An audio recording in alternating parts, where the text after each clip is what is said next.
નમસ્કાર મિત્રો, ધોરણ 7 પ્રકરણ 3 માહિતી મિત્રો, અત્યાર સુધીના વિડીયોની અંદર આપણે સૌથી છેલ્લા વિડીયોમાં લંબ આલેખ અને દ્વિલંબ આલેખ પરથી પ્રશ્નના જવાબ કઈ રીતે આપવા તેની સમજ મેળવી.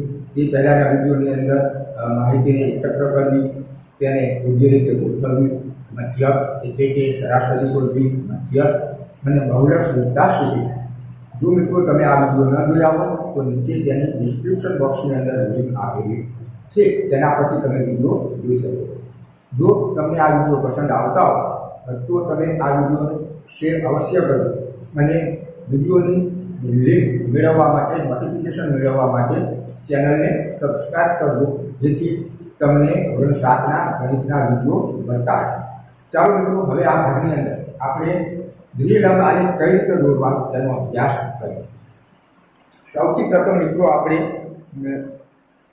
જે સ્વાધ્યાય 3.3ના શરૂઆતમાં પ્રયત્ન કરવામાં એક દાખલો આપેલો છે કે 1955, 1996, 1997 અને 1998 વેચાયેલ અંગ્રેજી અને હિન્દી વિષયની ચોપડીઓની સંખ્યા નીચે દર્શાવેલી છે કે 4 વર્ષની અંદર અંગ્રેજી અને હિન્દી વિષયની કેટલી ચોપડી વેચાયેલી છે તેના પરથી તમારે તેનો આલેખ દોરવાનો છે. અહીં તમારે અંગ્રેજી અને હિન્દી બે પુસ્તકની સરખામણી કરવાની છે, એટલે કે કયા વર્ષની અંદર ઉદાહરણ તરીકે 1955ના વર્ષમાં અંગ્રેજીની કેટલા પુસ્તક વેચાયા અને હિન્દીના કેટલા પુસ્તક વેચાયા, એ બંને માહિતીની સરખામણી કરવાની છે. જ્યારે માહિતીની સરખામણી કરવાની હોય ત્યારે આપણે દ્વિલંબ આલેખ દોરીએ છીએ. તો ચાલો આપણે આ માહિતી પરથી દ્વિલંબ આલેખ દોરતા શીખીશું. તો આપણે અહીં તમને પરીક્ષામાં જે પ્રકારે આલેખ પત્રનો ઉપયોગ કરી અને આલેખ દોરાવવામાં આવે છે, દોરવાનું કહેવામાં આવે છે, તે જ આલેખ પત્રનો ઉપયોગ કરી અને તમને શીખવવાનો પ્રયત્ન કરીશ, જેથી તમને વધારે ખ્યાલ આવે. મિત્રો, તમે અહીં આલેખ પેપર જોઈ રહ્યા છો. આ આલેખ પેપરની અંદર બે ઘાટી લીટી તમને દેખાય છે અને તેની વચ્ચે 9 લીટી એટલે કે 10 ભાગ કરેલા દેખાય છે. બે ઘાટી લીટી વચ્ચેનું માપ 1 સેન્ટીમીટર હોય અને તેની વચ્ચે જે 10 ભાગ છે તે 10 ભાગ પણ તમે જોઈ રહ્યા છો. એટલે કે મિત્રો, તમારે આ 10 ભાગમાંથી એક ભાગનું મૂલ્ય કેટલું થાય એ શોધવાની જરૂરિયાત રહે છે.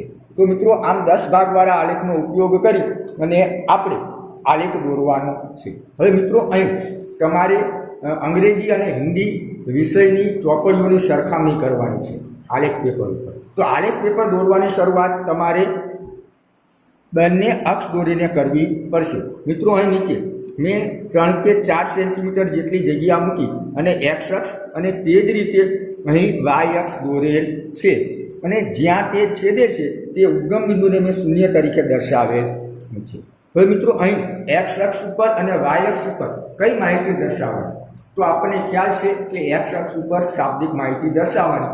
અહીં વર્ષ એ શાબ્દિક માહિતીમાં આવે છે, સંખ્યામાં દર્શાવે છે વર્ષ 1995, 96, 97 અને 98. એને આપણે એક્સ અક્ષ ઉપર લઈશું, જે મેં અહીં દર્શાવેલા છે. એક્સ અક્ષ પર 1995, 96, 97 અને 98 એ રીતે તમારે અહીં દર્શાવવાના છે. મિત્રો, તમારે દ્વિલંબ આલેખ દોરવા માટે તમે જોઈ શકો છો અહીં કે બે ઘાટી, ઊભી ઘાટી લીટી વચ્ચે પણ 10 ભાગ કરેલા છે. તો તમારે અહીં વચ્ચે, બરોબર વચ્ચે જે આછી લીટી દેખાય છે તેનો ઉપયોગ, ત્યાં સુધીનો ઉપયોગ એક પ્રથમ સ્તંભ દોરવા માટે અને બીજા ભાગનો ઉપયોગ બીજો સ્તંભ દોરવા માટે કરવાનો છે. તો તમે અહીં જોશો તો તમને ખ્યાલ આવશે કે મેં જે 1 સેન્ટીમીટરનો ઊભો સ્તંભ છે એની બરોબર વચ્ચે માપપટ્ટી મૂકેલ છે, ત્યાં તમને આછી લીટી દેખાશે. તો તેની આગળનો ભાગ એક સ્તંભ દોરવા માટે અને ત્યાર પછીનો ભાગ બીજો સ્તંભ દોરવા માટે આપણે ઉપયોગ કરીશું. હવે મિત્રો, એક્સ અક્ષ નીચે દર્શાવેલ છે, વાય અક્ષ બાજુમાં દર્શાવેલ છે. એક્સ અક્ષ પર શાબ્દિક માહિતી એટલે કે અહીં વર્ષ આવશે અને સંખ્યાત્મક માહિતી એટલે કે કેટલી ચોપડીઓ વેચાય છે તે સંખ્યાત્મક માહિતી છે, તે મેં વાય અક્ષ પર દર્શાવેલ છે. હવે મિત્રો, સંખ્યાત્મક માહિતી દર્શાવવા માટે મારે વાય અક્ષ પર પ્રમાણમાપ લેવું જરૂરી છે. હવે મિત્રો, આપણે અગાઉ પણ શીખ્યા છીએ કે પ્રમાણમાપ લેવા માટે તમારી જે માહિતી છે તેમાંથી સૌથી મોટો પ્રાપ્તાંક કયો છે તેના પર તમારે ધ્યાન કેન્દ્રિત કરવું પડે. તો મિત્રો, અહીં સૌથી મોટો પ્રાપ્તાંક એ 650 છે। માટે તમારે 650 કરતાં થોડી વધારે માહિતી એટલે કે 700 સુધી માહિતી દર્શાવવી પડશે। હવે મિત્રો અહીં આપણે 1 સેન્ટીમીટર બરાબર 10 પુસ્તક લઈએ તો આલેખની અંદર આપણે આલેખ દોરી શકીએ નહીં। માટે આપણે 1 સેન્ટીમીટર બરાબર 100 ચોપડી લઈશું અથવા તો 25 ચોપડી લઈને પણ 50 ચોપડી લઈને પણ આલેખ દોરી શકીએ। તો મિત્રો અહીં પ્રમાણમાં 1 સેન્ટીમીટર બરાબર 100 ચોપડી લેવામાં આવે તો આલેખ વ્યવસ્થિત દોરી શકાય છે। જે મેં અહીં આલેખની અંદર લખેલ છે કે પ્રમાણમાં y અક્ષ પર 1 સેન્ટીમીટર બરાબર 100 ચોપડી। હવે ત્યારબાદ મિત્રો બે પુસ્તકની સરખામણી કરવાની છે એટલે કે બે સ્તંભ પાસે પાસે દોરવાના છે। પ્રથમ અંગ્રેજીનો અને ત્યારબાદ હિન્દીનો। તો કયો સ્તંભ અંગ્રેજીનો અને કયો સ્તંભ હિન્દીનો તે માટે પણ આપણે ચિહ્ન કરવા જોઈએ। તો મેં પ્રમાણ માપની નીચે અંગ્રેજીનો પ્રથમ સ્તંભ જેની અંદર કલર પૂર્યો નથી તે અંગ્રેજી દર્શાવે છે અને જેની અંદર કલર પૂર્યો છે તે સ્તંભ હિન્દી દર્શાવે છે તેવું મેં દર્શાવેલ છે। આટલું કામ કર્યા બાદ હવે આપણે આલેખ દોરવાની શરૂઆત કરવાની છે। તો મિત્રો સૌથી પ્રથમ 1995 વર્ષની અંદર 1995માં વર્ષની અંદર અંગ્રેજીની 350 ચોપડી વેચાયેલી છે। તો આપણે 350 ચોપડી આલેખની અંદર દર્શાવીશું। મિત્રો અહીં તમને 1995નું વર્ષ દેખાય છે। હવે આપણને ખ્યાલ છે કે કલર પૂર્યા વગરનો સ્તંભ છે તે અંગ્રેજીનું પુસ્તક બતાવે છે। અંગ્રેજીનું પુસ્તક 350 છે। મિત્રો અહીં 300 તમે જોઈ રહ્યા છો 300 અને 400 300 અને 400 ની વચ્ચે 350 આવે। હવે મિત્રો 1 સેન્ટીમીટર બરાબર 100 ચોપડી છે તો એક ભાગનું મૂલ્ય કેટલું થશે? એક ભાગનું મૂલ્ય કેટલું થશે એ પણ આપણે શીખી ગયા છીએ કે 1 સેન્ટીમીટર બરાબર 100 ચોપડીઓ હોય તો એક ભાગનું મૂલ્ય શોધવા માટે આપણે શું કરવાનું? આ 100 ના 10 ભાગ કરવાના, કારણ કે આપણો આલેખ 10 ભાગનો છે। માટે આપણે કરીશું 100/10 માટે 10/100 તો એક ભાગનું મૂલ્ય 10 ચોપડી થશે। એક ભાગનું મૂલ્ય 10 ચોપડી થશે। હવે મિત્રો આપણે આલેખ પર 350 દર્શાવવા હોય તો 300 બાદ 350 આવે તો 300 પછી 5મી લીટીએ આપણે 350 દર્શાવવા જોઈએ। તમે અહીં જોઈ રહ્યા છો કે મેં 300 બાદની 5મી લીટી તમે અહીંથી ગણશો તો પણ તમને ખ્યાલ આવશે કે પ્રથમ લીટી, બીજી લીટી, ત્રીજી, ચોથી અને 5મી લીટીએ મેં આડી લાઈન કરેલ છે। 5મો ભાગ 5મી લીટી એટલે 5મો ભાગ, તે 5મો ભાગ એટલે 350 પુસ્તક થાય ત્યાં આ રીતે માપપટ્ટી મૂકી અને મેં આડી લાઈન કરેલ છે 350। ત્યારબાદ મિત્રો તેનો ઊભો સ્તંભ માપપટ્ટી મૂકી અને તમારે દોરી દેવાનો છે આ રીતે। હવે ત્યારબાદ મિત્રો અંગ્રેજીનો 1995ના વર્ષમાં વેચાયેલ અંગ્રેજીનો સ્તંભ દોર્યા બાદ હવે આપણે હિન્દીનો સ્તંભ દોરીશું। હિન્દીની અંદર 500 પુસ્તક હિન્દીના 500 પુસ્તક વેચાયા છે। તો મિત્રો અહીં આલેખની અંદર તમને 500 સુધી તો સંખ્યા આરામથી મળી જશે, એમાં કોઈ ભાગનો ઉપયોગ કરવાનો નથી। તમે અહીં હું માપપટ્ટી મૂકું તો તમે સહેલાઈથી કહી શકશો કે મેં જે હિન્દીનો સ્તંભ છે તે 500 સુધી દોરેલ છે। સૌથી પ્રથમ આ રીતે માપપટ્ટી મૂકીશું અને ત્યાં આડી લીટી દોરી દઈશું હિન્દીના સ્તંભની। હવે મિત્રો તે જે આપણે અંગ્રેજીનો સ્તંભ દોર્યો હતો તેની બાજુમાં આ રીતે માપપટ્ટી મૂકી ઊભી લાઈન ઉપર ખેંચીશું અને બીજી લાઈન સેન્ટીમીટરને આ રીતે ખેંચી અને આપણો સ્તંભ પૂર્ણ કરીશું। તો આ રીતે 1995ના વર્ષમાં વેચાયેલ અંગ્રેજી અને હિન્દી વિષયનો આલેખ સહેલાઈથી દોરી શકીશું। હવે તે જ રીતે મિત્રો 1996માં અંગ્રેજીના 400 પુસ્તક અને હિન્દીના 525 પુસ્તક વેચાયેલા છે। મિત્રો અહીં 400 સ્તંભ અંગ્રેજી વિષયની ચોપડીનો સ્તંભ દોરવો એ તો સરળ છે, કારણ કે y અક્ષ ઉપર 400 તો આપેલા જ છે। 400 તો આપેલા જ છે માટે અંગ્રેજીનો સ્તંભ મિત્રો અહીં તમે એ પણ જોઈ શકો છો કે મેં શરૂઆતમાં એક સ્તંભ મૂકી, ત્યારબાદ બાજુમાં બે સ્તંભ દોરેલા છે, ત્યારબાદ 1 સેન્ટીમીટર મૂકી અને 1996 લખેલ છે। હવે મિત્રો મારે અહીં 1996માં વર્ષ 1996માં અંગ્રેજીના 400 પુસ્તક વેચાયા છે. તો મારે માપપટ્ટી આમ વાયક્ષ ઉપર 400 રાખી અને જ્યાં 1996નો સ્તંભ છે, વર્ષ છે, ત્યાં સૌથી પ્રથમ આડી લીટી દોરવી જોઈએ. તમે જોઈ શકો છો કે 1996 મેં એક્સ અક્ષ પર લખેલ છે. ત્યાં જે 1 સેન્ટીમીટરનો ઊભો સ્તંભ છે, ત્યાં મેં સૌથી પ્રથમ 400 પુસ્તક પર માપપટ્ટી મૂકી અને આડી લાઈન દોરેલ છે. હવે મિત્રો આપણે એક સાથે બે કામ એ પણ કરી શકીએ કે 1996માં જે હિન્દીનો પુસ્તક વેચાયેલ છે તેનો સ્તંભ પણ આપણે બાજુમાં દોરવાનો છે. અહીં સૌથી પ્રથમ આપણે અંગ્રેજીનો સ્તંભ દોરી દઈશું. માપપટ્ટી મૂકી આડી લાઈનને આ રીતે ઊભી માપપટ્ટી મૂકી અને એ સ્તંભ આપણે દોરી દઈશું. ત્યારબાદ મિત્રો હિન્દીની 525 કોપી વેચાય છે. મિત્રો 525 એ 500 પછી આવે. તો હવે 25 દોરવા માટે શું કરીશું? 25 પુસ્તક દર્શાવવા માટે આપણે શું કરીશું? આપણને ખ્યાલ છે કે એક ભાગ કેટલી પુસ્તક બતાવે? 10 ભાગ. માટે 2 ભાગ 2 ગુણ્યા 10 20 થશે. 3 ભાગ 3 ગુણ્યા 10 બરાબર 30 થશે. મિત્રો અહીં 500 બાદ બીજા ભાગે 520 અને ત્રીજા ભાગે 530 થશે. તો 525 તો આવતા જ નથી. મિત્રો તમારા આલેખની અંદર જે બીજો ભાગ અને ત્રીજો ભાગ છે તેની બરોબર વચ્ચે તમારે લાઈન દોરવાની છે. તે અહીં એક ભાગના બીજા 2 ભાગ કરે છે, એટલે કે આ એક ભાગનું મૂલ્ય 10 હોય તો એના 2 ભાગ કરો તો આ ભાગનું મૂલ્ય 5 થઈ જશે. તો અહીં 520 હોય તો ભાગ કર્યા બાદ વચ્ચેની જે લીટી દર્શાવે તે 525 દર્શાવશે. જે રીતે મેં અહીં આલેખ દોરેલ છે તમે જોઈ શકો છો. હવે ત્યારબાદ તેનો સ્તંભ આપણે પૂરો કરીશું. ત્યારબાદ મિત્રો 1997ની અંદર 450 અને 600 અંગ્રેજીના 450 અને હિન્દીના 600 પુસ્તક વેચાયેલ છે. તો સૌથી પ્રથમ મિત્રો અંગ્રેજીનો સ્તંભ દોરીશું. અંગ્રેજીનો સ્તંભ દોરવા માટે 450 તે તમને 400 અને 500 ની વચ્ચે 400 અને 500 ની વચ્ચે જે 5મી લીટી છે ત્યાં આ રીતે આપણે માપપટ્ટી રાખી અને આડી લાઈન દોરી દઈશું. ત્યારબાદ એનો સ્તંભ દોરીશું. અને 600 તો મિત્રો 600 પણ તમને અહીં આલેખપત્રની અંદર વાય અક્ષ પર મળી રહેશે. 600 પર આડી લાઈન રાખી આ રીતે તેની આડી લાઈન દોરી તેનો સ્તંભ પણ આપણે પૂર્ણ કરીશું.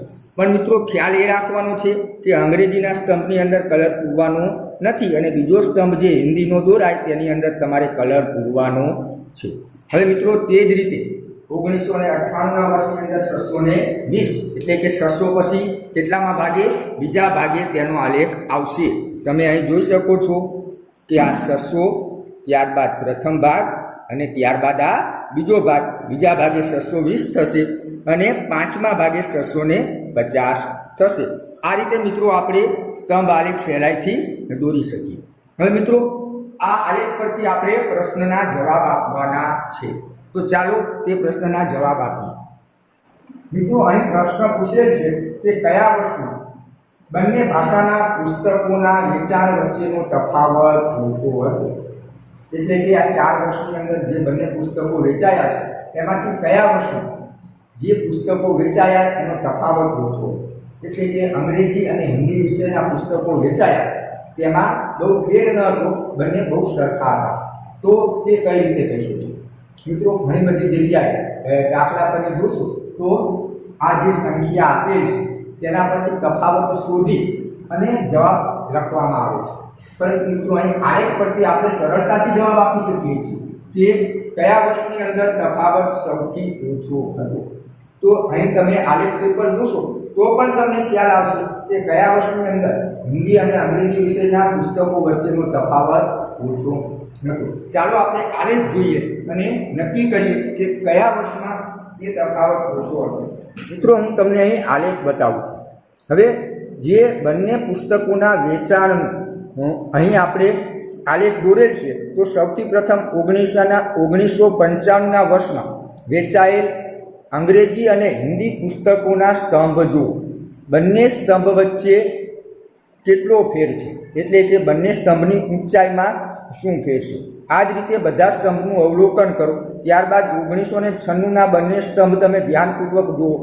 ત્યારબાદ 1997ના સ્તંભ તમે ધ્યાનપૂર્વક જુઓ અને છેલ્લે 1998નો સ્તંભ એને પણ ધ્યાનપૂર્વક જુઓ, તો તમને ખ્યાલ આવશે કે 1998માં બંને વિષયના સ્તંભ વચ્ચે સ્તંભની ઊંચાઈમાં બહુ તફાવત નથી, એટલે કે બંને સ્તંભની ઊંચાઈ પાસે છે।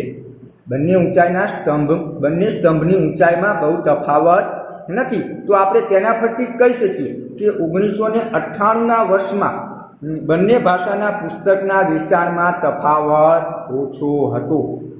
મિત્રો, અહીં આપણે આ રીતે આલેખ પરથી સરળતાથી જવાબ આપી શકીએ છીએ। તમે એક સાથે 4 વર્ષના આલેખ ધ્યાનપૂર્વક જોશો તો તમને ખ્યાલ આવી જ જશે કે 1998ના વર્ષમાં અંગ્રેજી વિષયનો સ્તંભ અને હિન્દી વિષયનો સ્તંભ એ બંનેની ઊંચાઈમાં બહુ ઝાઝો ફેર નથી, તફાવત નથી, તો એ બંને વચ્ચેનો તફાવત ઓછો કહેવાય। તો આપણે આલેખ પરથી જવાબ આપી શકીશું કે 1998ના વર્ષમાં બંને પુસ્તકો વચ્ચેનો તફાવત ઓછો હતો। મિત્રો, ઘણી જગ્યાએ તમને તફાવત શોધવાનું પણ કહેવામાં આવે છે। તફાવત શોધવો એટલે બાદબાકી કરવી। ચાલો તે પણ જોઈ લઈએ। જો આલેખમાં તમને ખ્યાલ ના આવે તો આ રીતે પણ આપણે બધા જ વર્ષના પુસ્તકનો તફાવત શોધી શકીએ। 1995, 1996, 1997, 1998 આ વર્ષ લખ્યા। ત્યારબાદ આપણે તફાવત શોધવાનો છે। તફાવત હંમેશા મોટી સંખ્યામાંથી નાની સંખ્યા બાદ થાય, તો 1995માં 500 ઓછા 350 થશે। 1996માં 525 ઓછા 400 થશે। 97ની અંદર 600 ઓછા 450 થશે અને 98ની અંદર 650 ઓછા 620 થશે। હવે મિત્રો બાદબાકી કરીશું તો પ્રથમ 550માંથી 350 બાદ કરશો તો 150 મળશે। 525માંથી 400 બાદ કરશો તો 125 મળશે।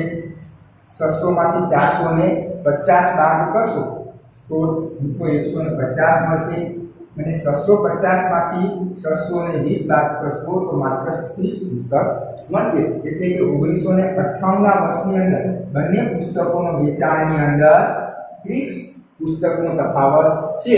એટલે કે હિન્દી વિષયના 30 પુસ્તક વધારે વેચાયા છે અને અંગ્રેજી વિષયના 30 પુસ્તક ઓછા વેચાયા છે। તો આ રીતે ગણતરી પરથી પણ જવાબ આપી શકીએ, પણ મિત્રો તમને આલેખ પરથી ખ્યાલ આવે તો ગણતરી કરવાની જરૂર નથી। ચાલો હવે બીજો પ્રશ્ન જોઈએ। મિત્રો, અહીં તમને બીજો પ્રશ્ન પૂછવામાં આવેલ છે કે શું તમે કહી શકશો કે અંગ્રેજી વિષયના પુસ્તકની માંગ ઝડપથી વધી છે? કારણ આપો। મિત્રો, માંગ વધી એટલે કે 1995ના વર્ષમાં જે અંગ્રેજીના પુસ્તક વેચાયા હતા તેમાં જો 1998 સુધી ઝડપથી વધારો થયો હોય, પુસ્તક વેચાણની સંખ્યા વધી હોય તો માંગ વધી છે તેમ કહેવાય। તો હિન્દી કરતાં અંગ્રેજી વિષયના પુસ્તકની માંગ વધી છે, તો મિત્રો એ પણ આલેખ પરથી જ જવાબ આપી શકીએ છીએ। માટે ગણતરી કરવાની કોઈ જરૂર નથી। ચાલો કઈ રીતે આપી શકાય તે જોઈએ।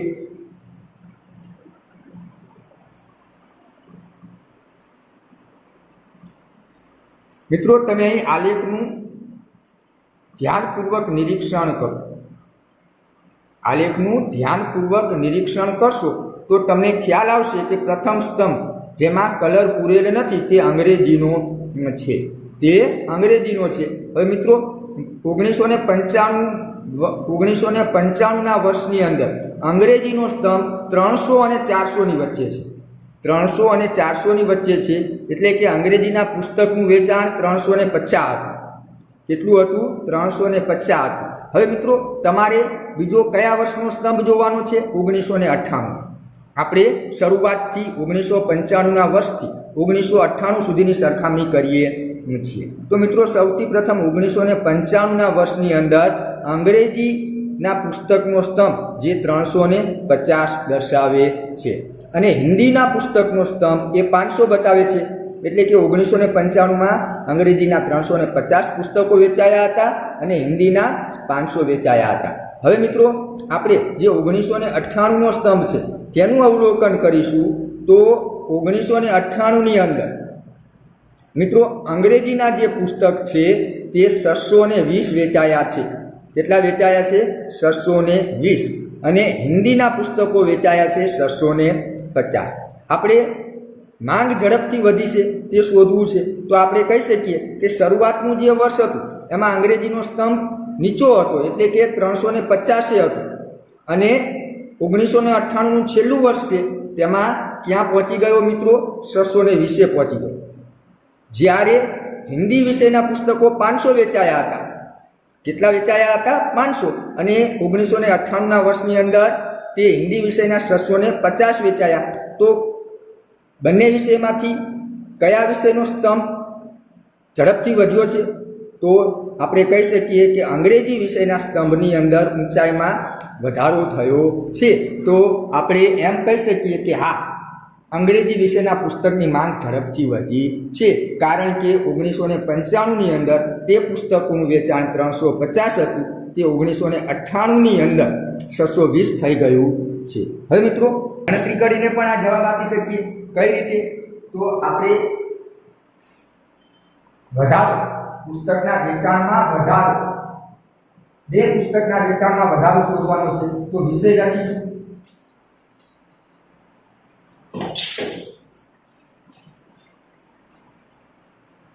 અંગ્રેજી અને હિન્દી. હવે વેચાણમાં વધારો,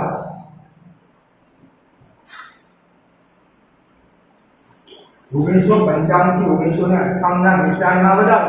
1995માં અંગ્રેજીના 350 પુસ્તક છે અને 98માં 620 છે. તો વધારો શોધવા માટે આપણે શું કરીશું? 620 + 350. અને હિન્દીના પુસ્તક 1995ની અંદર 500 છે, 98ની અંદર 650 છે. તો 650 + 500.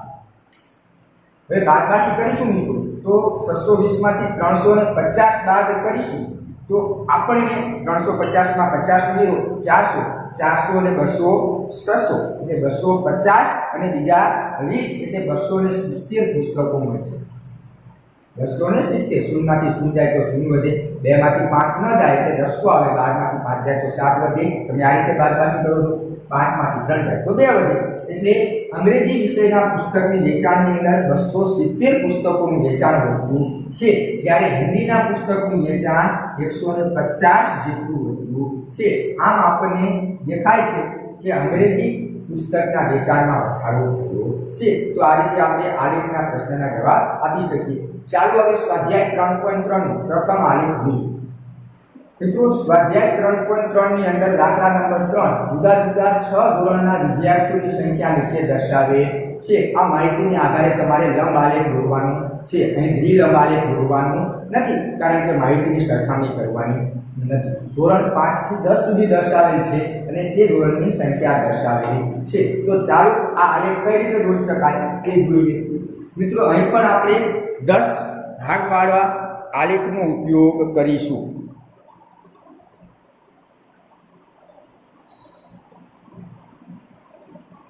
અહીં તમે જોઈ શકો છો બે ઘાટી લીટી વચ્ચે 10 ભાગ કરેલ છે. હવે મિત્રો સૌથી પ્રથમ આપણે x અક્ષ અને y અક્ષ દોરીશું. મેં નીચે 3-4 સેન્ટીમીટર જેટલી જગ્યા મૂકી અને x અક્ષ દોરેલ છે, તે જ રીતે ડાબી બાજુથી 3-4 સેન્ટીમીટરની જગ્યા મૂકી અને મેં y અક્ષ દોરેલ છે. બંને જ્યાં છેદે છે ત્યાં મેં શૂન્ય દર્શાવેલ છે. તેને તેનું ઉદ્ગમ બિંદુ કહેવાય, તેને શૂન્ય તરીકે દર્શાવેલ છે. જ્યાં છેદે છે ત્યાં શૂન્ય દર્શાવેલ છે. હવે મિત્રો સૌથી પ્રથમ કામ x અક્ષ અને y અક્ષ દોર્યા બાદ આપણે શું કરવું જોઈએ?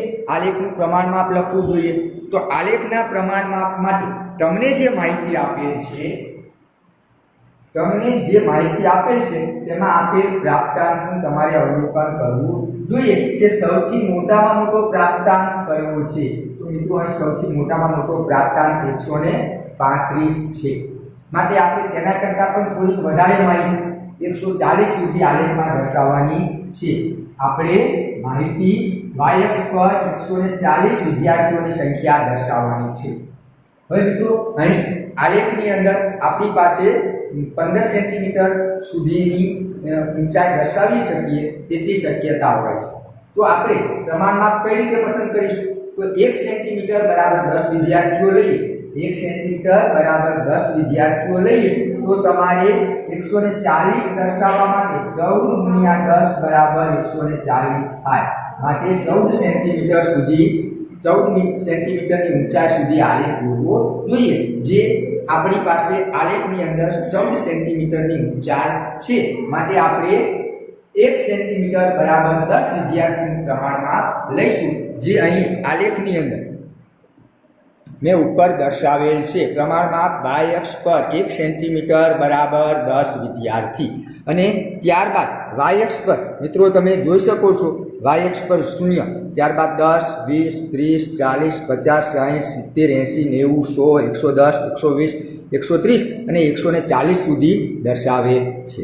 હવે મિત્રો હવે પછીનું કામ તો સરળ છે કે તમારે પ્રથમ જે નીચે x અક્ષ પર મિત્રો y અક્ષ પર આપણે વિદ્યાર્થીઓની સંખ્યા દર્શાવી, તે જ રીતે x અક્ષ પર આપણે અહીં ધોરણ 6, ધોરણ 7,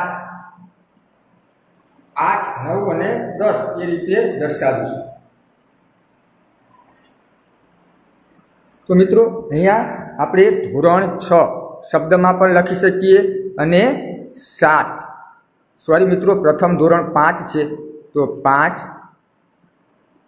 6, ધોરણ 7, ધોરણ 8, ધોરણ 9 અને ધોરણ 10 આ રીતે x અક્ષ પર આપણે ધોરણ દર્શાવીશું. અને નીચે આપણે આ રીતે લખી પણ શકીએ કે ધોરણ નીચે શું દર્શાવેલ છે તે આપણે નીચે લખી શકીએ કે નીચે મેં ધોરણ દર્શાવે છે. હવે મિત્રો આપણે સૌથી પ્રથમ 5મા ધોરણની વિદ્યાર્થીની સંખ્યા દર્શાવતો લંબ દોરીશું. તો 5મા ધોરણમાં 135 વિદ્યાર્થી છે.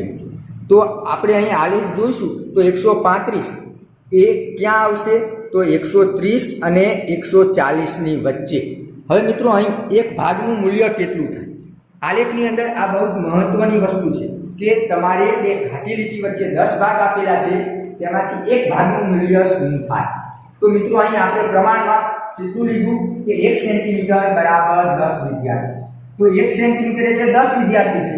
તો તેના આપણે 10 ભાગ કરવા હોય તો 10 ભાગ્યા 10 બરાબર 1 થશે. માટે એક ભાગનું મૂલ્ય 1 વિદ્યાર્થી થશે.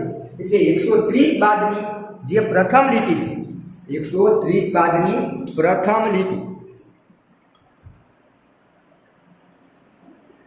130 બાદની પ્રથમ લીટી તમે અહીં જોઈ શકશો 131 થશે, બીજી લીટીએ 132, ત્રીજી લીટીએ 133, ચોથી લીટીએ 134 અને પાંચમી લીટીએ 135 થશે. માટે આપણે સૌથી પ્રથમ ત્યાં બરોબર મિત્રો બે ભાગ વચ્ચે જે 10 ભાગ કરેલા હોય તેમાંથી પાંચમી લીટી સ્પષ્ટ અલગ જોઈ શકાય તેમ હોય છે. સૌથી ત્યાં આપણે માપપટ્ટી રાખી આડી લીટી દોરી અને તેનો સ્તંભ દોરી દઈશું અને તેની વચ્ચે ક્રોસમાં લાઈન કરી દઈશું. હવે મિત્રો 6થા ધોરણનો સ્તંભ 6થા ધોરણની વિદ્યાર્થીની સંખ્યા 120 છે, તે તો તમે દોરી જ શકશો. પરંતુ ખાસ એ વસ્તુનું ધ્યાન રાખવાનું છે કે મેં અહીં 1 સેન્ટીમીટર મૂકી અને સ્તંભ દોરેલા છે. પ્રથમ 1 સેન્ટીમીટરની જગ્યા મૂકી સ્તંભ દોર્યો, ત્યારબાદ 1 સેન્ટીમીટર મૂકી 6થું ધોરણ, 1 સેન્ટીમીટર મૂકી 7મું ધોરણ, 1 સેન્ટીમીટર મૂકી 8મું ધોરણ. હવે 6થા ધોરણની અંદર 120 વિદ્યાર્થીઓ છે, જે તમને y અક્ષ પર સહેલાઈથી મળી જશે.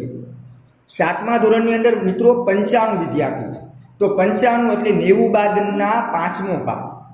7મું ધોરણ, 7મા ધોરણનો આ સ્તંભ જુઓ, ત્યારબાદ આ 90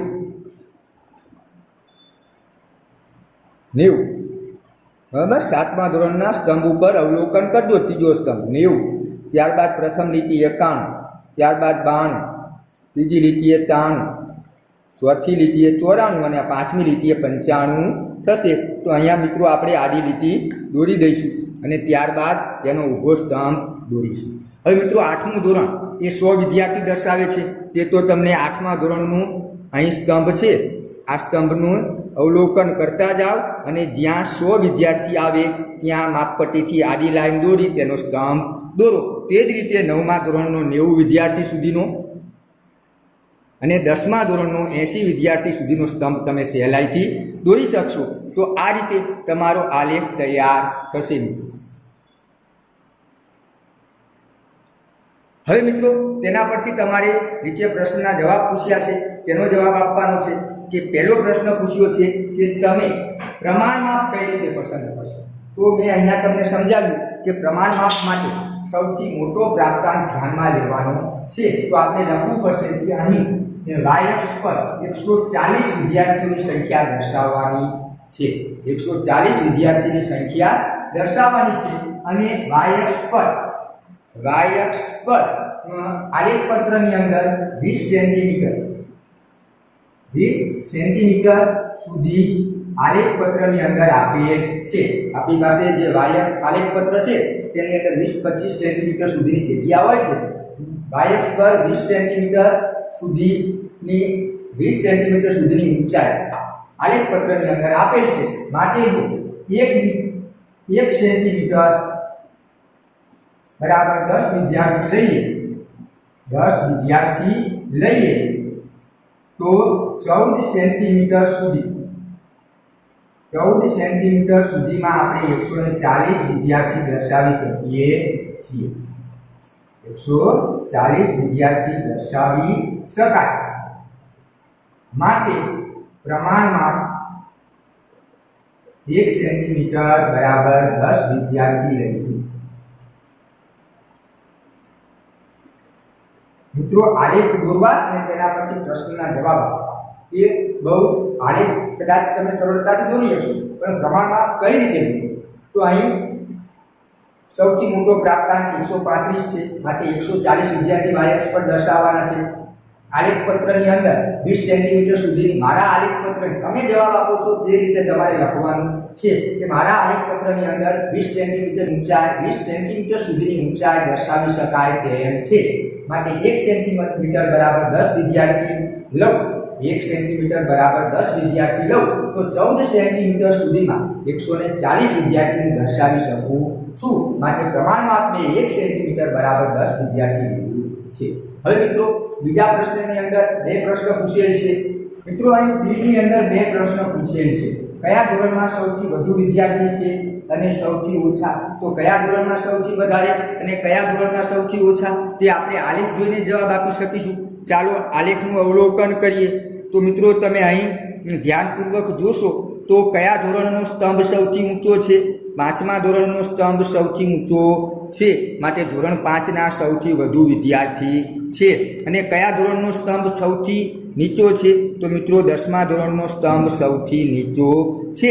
માટે આપણે આલેખ પરથી જ કહી શકીએ કે 5મા ધોરણમાં સૌથી વધુ વિદ્યાર્થી છે અને 10મા ધોરણમાં સૌથી ઓછા વિદ્યાર્થી છે. તમારે પૂરા વાક્યમાં જવાબ લખવાનો છે. ત્યારબાદ મિત્રો બીજો પ્રશ્ન પૂછેલ છે કે ધોરણ 6 અને ધોરણ 8ના વિદ્યાર્થીની સંખ્યાનો ગુણોત્તર શોધો. મિત્રો ગુણોત્તર અને પ્રમાણ છઠ્ઠા ધોરણની અંદર શીખી ગયા છે. જ્યારે ગુણોત્તર શોધવો ત્યારે પ્રથમ ગુણોત્તર એટલે ભાગાકાર. ગુણોત્તર એટલે સામાન્ય ભાષામાં કહીએ તો ભાગાકાર. તો અહીં તમને કોનો ગુણોત્તર શોધવાનો કીધો છે? ધોરણ 6 અને ધોરણ 8ના વિદ્યાર્થી. તો ગુણોત્તર આપણે આ રીતે શોધતા હતા. ગુણોત્તર બરાબર ધોરણ 6ના વિદ્યાર્થી. પહેલા જે આપ્યું છે તે અંશમાં લખવું પડે અને પછી જે માહિતીનો ગુણોત્તર શોધવાનો છે તેમાં તમને પ્રથમ જે માહિતી આપી છે તે ઉપર લખવી જોઈએ અને બીજી માહિતી આપી છે તે નીચે લખવી જોઈએ. ધોરણ 8ના વિદ્યાર્થી. હવે મિત્રો આ માહિતી તો તમને રકમની અંદર જ આપેલ છે.